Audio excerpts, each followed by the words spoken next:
y vemos cómo los pasajeros se alistan para abordar su vuelo en un día como cualquier otro. Toman sus maletas y el personal de seguridad les da acceso sin sospechar de nada ni de nadie. Los pilotos y las azafatas sonríen y platican entre sí, ya que no tienen ni idea de que en unas horas su avión sufrirá un ataque donde no habrá ni un solo superviviente. Ahí mismo, dos pasajeros de apariencia árabe comparten miradas, como si estuvieran compartiendo un mensaje secreto. Los hombres llegan a la puerta y los guardias los revisan rápidamente con una máquina de rayos X. Les dan el visto bueno y los dejan pasar a la sala de abordaje, ya que, después de todo, no hay razón para desconfiar de los pasajeros. Se ven como cualquier otra persona en el avión, además de que el chequeo de seguridad no levantó ninguna alarma. Aún así, parece que algo tiene preocupados a estos muchachos, pues claramente se les nota nerviosos. El momento de abordar llega. Los primeros en hacerlo y en tomar sus asientos son los hombres árabes, quienes tienen una fuerte determinación en la mirada. El resto de pasajeros suben y acomodan sus maletas y el vuelo comienza. Una vez que están a bastantes metros de altura, uno de los pasajeros árabes se levanta al baño y ahí empieza a armar una bomba, dando inicio a su plan.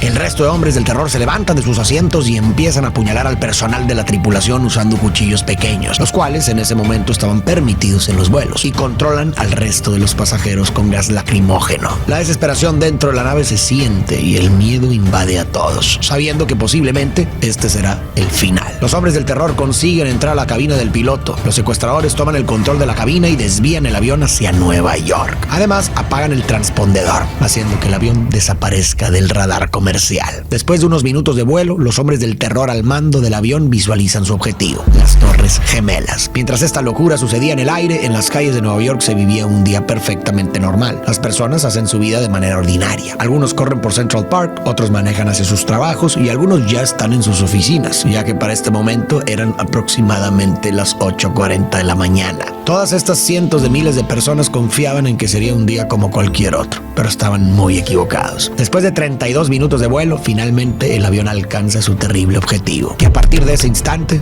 el mundo jamás volvió a ser el mismo. Las personas a nivel de calle no pueden creer lo que están viendo. El edificio más emblemático de la ciudad y tal vez del país ahora es una bola de fuego, humo y escombros que tambalea en las alturas. Las personas dentro del avión pierden la vida instantáneamente y muchísimas otras dentro del edificio también. Las que logran sobrevivir quedan extremadamente lastimadas y en un estado de peligro máximo, ya que el humo dentro del lugar impide respirar y las llamas aumentan. Las ambulancias, la policía y el cuerpo de bomberos llegan rápidamente a la escena y algunos de ellos comienzan a subir para ayudar. Sin embargo, lo que muchos no saben es que este infierno apenas está por comenzar. Los reporteros y medios de comunicación tampoco tardan en llegar y alcanzan a grabar desde varios ángulos la destrucción de los pisos del edificio. Mientras un reportero se prepara, en el cielo aparece repentinamente un segundo avión que impacta contra la otra torre, creando una explosión gigantesca. El cuerpo de bomberos actúa lo más rápido que puede con el objetivo de evacuar a los supervivientes de las torres, ya que estas pueden colapsar en cualquier momento. La gente que sale a las calles se encuentra extremadamente perturbada. Desde ahí miran con horror el paisaje que el cielo ofrece,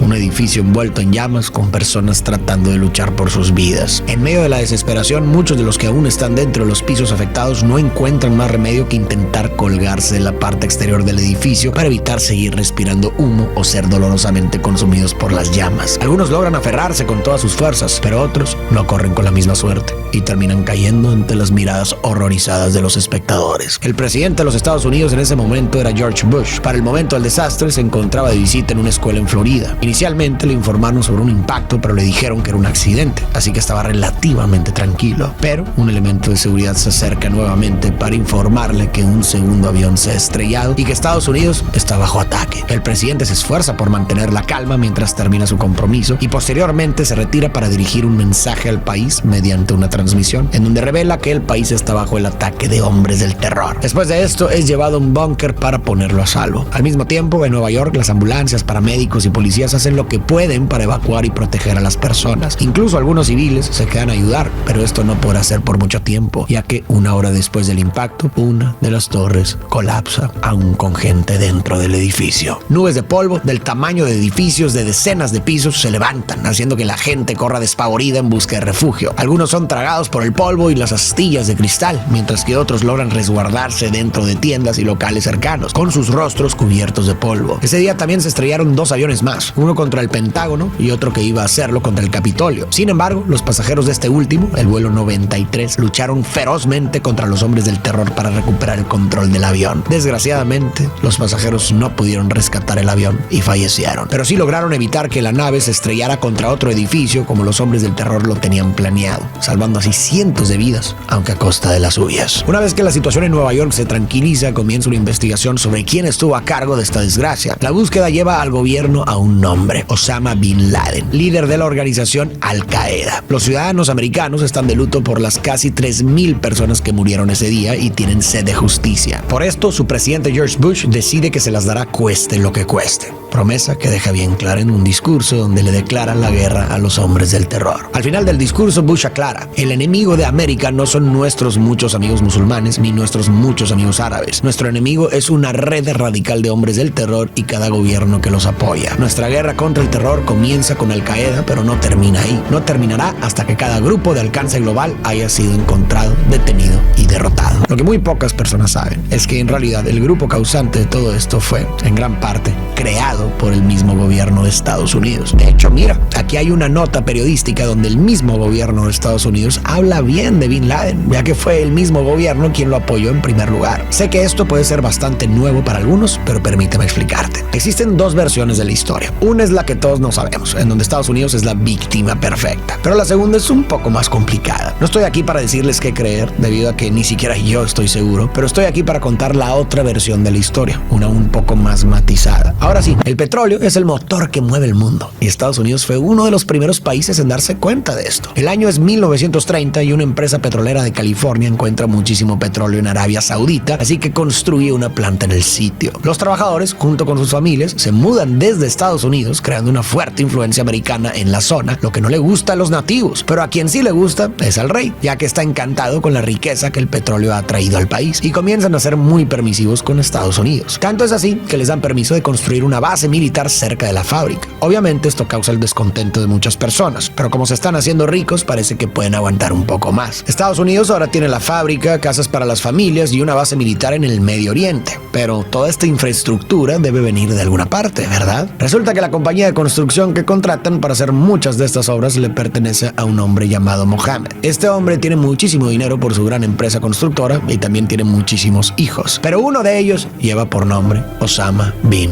Laden. El tiempo pasa y el descontento por Estados Unidos en suelo extranjero crece. Con la llegada de los 60s, una nueva amenaza para Estados Unidos llega: el comunismo. Como la Unión Soviética tiene muy buenas relaciones con Irán, Estados Unidos mueve sus hilos para derrocar al gobierno de Irán e impone un dictador que se doble a sus intereses. Además de esto, le suministra armamento a Israel para que pelee sus conflictos y aumenta más la presencia del ejército estadounidense en la zona. Para este momento, el tiempo ya pasó y ahora el padre de Osama Bin Laden y toda su familia son extremadamente ricos gracias a los negocios de la construcción. Bin ya es un adulto joven más consciente de lo que pasa a su alrededor y entiende que el que su país sea tan inestable y el que haya tanta presencia extranjera en su tierra es en parte culpa de su familia, ya que ellos construyeron las bases para que Estados Unidos viniera a invadir su hogar. Además, siente que la presencia de los americanos en Arabia Saudita es una falta de respeto, ya que es considerada como tierra santa para los musulmanes. Esta introspección lleva a Bin Laden a querer hacer algo en contra del dominio extranjero sobre Medio Oriente, a querer luchar por la libertad de su tierra. Como primer paso en su nuevo camino, se muda a Afganistán, a donde llega con mucho dinero, con equipo de construcción y, lo más importante, llega al país con una determinación de acero para luchar contra cualquier superpotencia que quiera imponerse en su hogar. Se une a la resistencia, conocidos como los mujahidines, y les ofrece sus recursos para librar la larga batalla que les espera. Su primer objetivo es la Unión Soviética, quien también tenía sus manos en estas tierras, lo que obviamente le gana muchos puntos con Estados Unidos. Incluso publican en el periódico estadounidense reportes sobre cómo Osama es un guerrero anticomunista y le aplauden sus esfuerzos. Estados Unidos decide brindarle apoyo a la resistencia y a Osama en la forma de dinero, armas y entrenamiento. Así es, Bin Laden fue fondeado y entrenado por la mismísima CIA. Eventualmente la resistencia gana y la Unión Soviética retrocede, pero para Osama la batalla apenas comienza. Mientras estaba en Afganistán, creó su propia facción de mujahidines, con la que ahora regresa a Arabia Saudita. El grupo se llama Al-Qaeda y su objetivo es proteger el Islam y sus tradiciones a través de medios violentos contra las amenazas externas. Tiempo después se libra una batalla entre Arabia Saudita e Irak por un pequeño territorio en medio de ambos lugares llamado Kuwait. Irak y su dictador, Saddam Hussein, tienen un ejército gigante, el cuarto más grande del mundo en ese momento, por lo que Arabia Saudita le pide ayuda a Estados Unidos y estos se las mandan. Estoy hablando de tanques, barcos, aviones de guerra y explosivos, y en una cuestión de semanas, Hussein se retira de Kuwait. La amenaza ha sido detenida. Sin embargo, las bases estadounidenses que se construyeron para lidiar con Hussein permanecen, y esta presencia extranjera no le gusta nada a los locales, y mucho menos a Bin Laden, quien, recordemos, lucha por sacar a las potencias extranjeras de sus tierras y salvaguardar la religión musulmana. Bin parte a Somalia por un tiempo para planear sus ataques contra los invasores, y desde ahí organiza una serie de contra las embajadas estadounidenses en los países del Medio Oriente. Y para finales de los 90 comienza a planear el ataque del 11 de septiembre. Una desgracia que, como ya vimos, ocasionó cientos de pérdidas y que está por ocasionar algo peor: las guerras de Irak y Afganistán. Después de los sucesos del 11 de septiembre, Estados Unidos decide enfocar todos sus esfuerzos militares, miles de tropas y millones de dólares a la búsqueda de un solo hombre y acabar con él. Quieren encontrar a Bin Laden y traerlo a la justicia, ya que de esta manera pondrán fin a la amenaza. O al menos eso era lo que parecía en la superficie, porque a medida que avanza el video nos podemos dar cuenta que los intereses también eran estratégicos y económicos, justo como nos muestran estas impresionantes fotografías en donde se pueden ver a soldados estadounidenses en cuartos y contenedores llenos de lingotes de oro. Y no solo es una foto, sino que existen varias así. Obviamente esto ha llevado a mucha gente a pensar que en realidad todo está fue una conspiración del mismo gobierno, y más si tomamos en cuenta de que debajo del suelo iraquí yacían algunas de las fuentes de petróleo más importantes del mundo, oro líquido esperando a ser extraído. Pero al final hablaremos de eso. Es importante recordar que el grupo extremista que hizo esto, Al-Qaeda, tiene su base o su sede en Afganistán, un país completamente diferente a Irak. Está separado por miles de kilómetros y tiene otro idioma. Pero si es así, ¿cómo es que se dio este salto cuántico de querer arremeter contra un pequeño grupo, Al-Qaeda, a invadir un país que no tiene nada que ver? Bueno, presta atención. Después del ataque, George Bush no tenía muy claro cómo responder a todo esto. O al menos así era hasta que llegó un hombre llamado Paul Wolfowitz, el subsecretario de Estado, conocido también como el arquitecto de la guerra de Irak. Este hombre sembró la idea de que el ataque a Estados Unidos fue un acto demasiado coordinado. La captura de 4 aviones, también ejecutada, era imposible que fuera obra de un país tan poco desarrollado como Afganistán, y mucho menos de un pequeño y desorganizado grupo como Al-Qaeda. La única explicación, según él, era que el sanguinario Saddam Hussein, el dictador de Irak, estaba detrás de todo. Muchos miembros del gobierno, no solo Paul, estaban aferrados a la idea de derrocar a Saddam Hussein y traer libertad al pueblo iraquí. Hussein era un hombre despiadado, y su dictadura en Irak, la cual duraría más de 2 décadas, estuvo marcada por las ejecuciones y la represión de las libertades ciudadanas. No es difícil ver por qué tantas personas lo querían fuera del poder. Estos argumentos no eran motivos suficientes para el presidente ni para todas las personas involucradas en la toma de esta decisión. Así que Paul, el arquitecto, reveló algunos datos importantes. Algunas de las poblaciones más importantes de Irak, y también de las que menos querían al dictador Saddam Hussein, se encontraban sobre los mayores yacimientos de petróleo. Por lo tanto, sería relativamente fácil entrar a esas ciudades para liberarlas y quedarse con el control de los recursos, cortando la mayor fuente de ingresos de Saddam Hussein. La invasión será rápida y los locales verían a los estadounidenses como los liberadores de su democracia. Con esto mataban a más de un pájaro de un tiro. Primero, el petróleo y el control militar. Segundo, mostraban al mundo y a su país que habían salido victoriosos después de la tragedia al lograr una victoria clara, derrocar a un dictador y restaurar la libertad de un país. Ya tenemos los objetivos. Ahora solo falta la justificación para invadir un país que no había hecho nada. Recordemos que la supuesta ayuda por parte de Irak a Al-Qaeda era meramente una especulación. La respuesta a esto fue simple: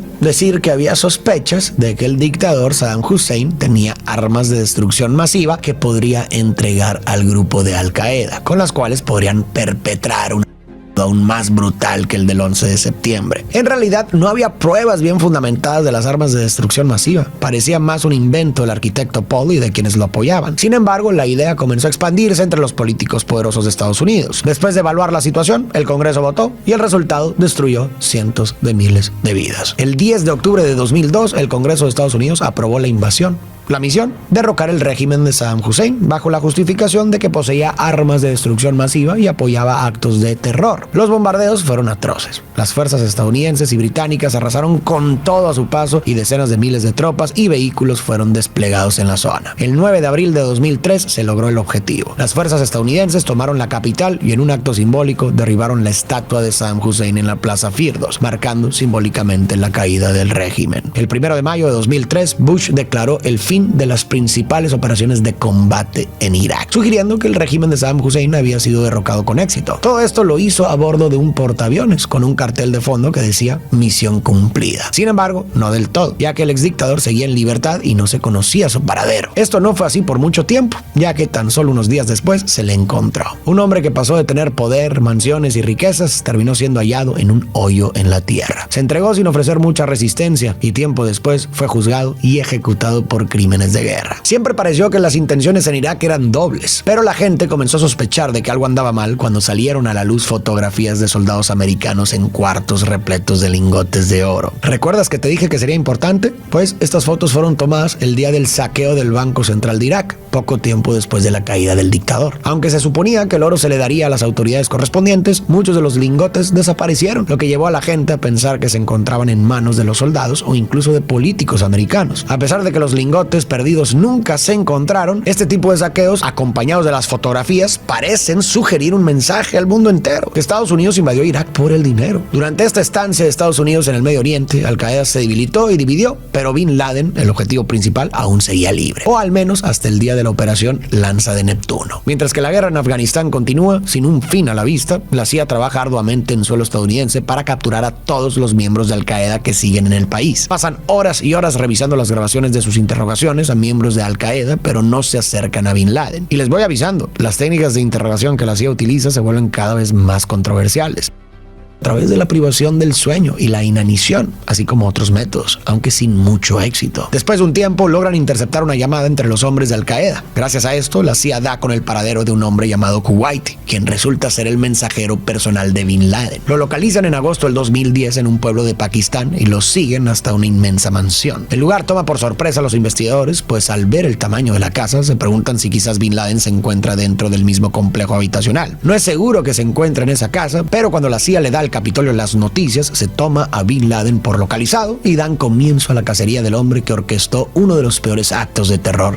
en toda la historia. Observan la casa por unos meses y se dan cuenta que hay por lo menos 3 mujeres y 3 hombres en el lugar. Uno de ellos, están seguros, es Bin Laden. En febrero, el presidente Barack Obama aprueba la operación y comienzan los preparativos para atrapar al líder de Al-Qaeda. En la noche del 1 de mayo del 2011, 2 helicópteros militares con un equipo de soldados élite despegan rumbo a la mansión de Bin Laden. La CIA no les dijo lo que tenían planeado para esa noche por miedo a que hubiera fugas de información y perdieran el objetivo, pero aún así las fuerzas especiales van determinadas a cumplir sea cual sea la misión. Mientras se acercan a la mansión, los soldados se preparan con sus lentes de visión nocturna. Los helicópteros aterrizan en plena oscuridad. Es la medianoche y no se puede ver ni escuchar nada en la casa. Los soldados marchan adelante, pero cuando están a punto de atravesar una puerta, alguien del otro lado les dispara. Disparan de vuelta y cuando el fuego cesa, le piden a Kuwaiti que salga. Para sorpresa del equipo, la que sale es una de las mujeres, quien les dice: lo eliminaron. Entran al cuarto y se encuentran con un hombre tirado en el suelo. Es Kuwaiti, yace sin vida. Exploran el resto de las habitaciones y ven a un hombre correr entre las sombras. Cuando ven que tiene un arma, le disparan y también lo eliminan. Falta revisar el segundo piso, pero la puerta que los deja pasar está asegurada, así que la abren con explosivos. Mientras suben las escaleras, ven a una sombra correr hacia el piso de arriba. Le llaman y en cuanto asoma su cabeza, disparan. El hombre que cae sin vida es uno de los hijos de Bin Laden. Cuando entran a las habitaciones del segundo piso, se encuentran en un cuarto lleno de computadores y archivos por todas partes. Es el cuartel principal desde donde Bin Laden llevaba a cabo las operaciones de Al-Qaeda. El equipo sigue su camino y cuando llegan al cuarto del tercer piso, escuchan ruidos y disparan. Se oyen gritos de una mujer y al entrar al cuarto ven a un hombre tirado en el suelo. Bin Laden ha muerto. Y bueno, al final de toda esta contienda, el poderoso Estados Unidos logró encontrar y desarmar las armas de destrucción masiva, deshacer las redes de hombres del terror que tanto temían y darle libertad a Irak, ¿verdad? No. De hecho, no, jamás encontraron ni siquiera rastros de las supuestas armas de destrucción masiva. No se deshicieron las redes de hombres del terror, al contrario, estas se fragmentaron en otras más pequeñas, siendo una de las más importantes ISIS. Esta organización, ante el vacío de poder después de la muerte de Hussein, causó más conflictos e inestabilidad, especialmente en Irak. En 2021, cuando las tropas estadounidenses se retiraron de Afganistán, los talibanes recuperaron el poder, sembrando el caos y marcando el inicio de una época oscura. Lo más desgarrador de todo fueron las vidas que se perdieron y la destrucción que se causó. Fue una guerra de alrededor de 20 años en la que murieron cientos de miles de personas, tanto soldados como civiles. Se destruyeron familias y se desplazaron millones de personas a causa de la violencia generada. Te estoy hablando de gente que lo perdió todo. Ahora que tienes toda esta información, pasaremos a la pregunta del principio. La primera pieza de dominó, o sea, el las torres, fue un acto planeado por el mismo gobierno de Estados Unidos para justificar una invasión. Las teorías de conspiración argumentan un par de cosas. La primera es que hasta la caída de las Torres Gemelas, ningún edificio construido con pilares de acero había sido derrumbado en su totalidad. La única forma en que estos pilares que sostienen el edificio se destruyeran por completo sería mediante la demolición controlada. Los creyentes en estas teorías proponen que el gobierno preparó las torres para que cuando los aviones se estrellaran, cayeran por completo sin dejar rastro. Otro punto que resaltan estas personas es la ineficacia con la que se manejó complicó toda la situación. Cuando el gobierno se enteró de la captura de los aviones, las instituciones de control aéreo y el comando de defensa tardaron mucho en reaccionar. Esto sin mencionar que podría ser la excusa perfecta para justificar una intervención con el objetivo de quedarse con recursos, control, territorio y petróleo.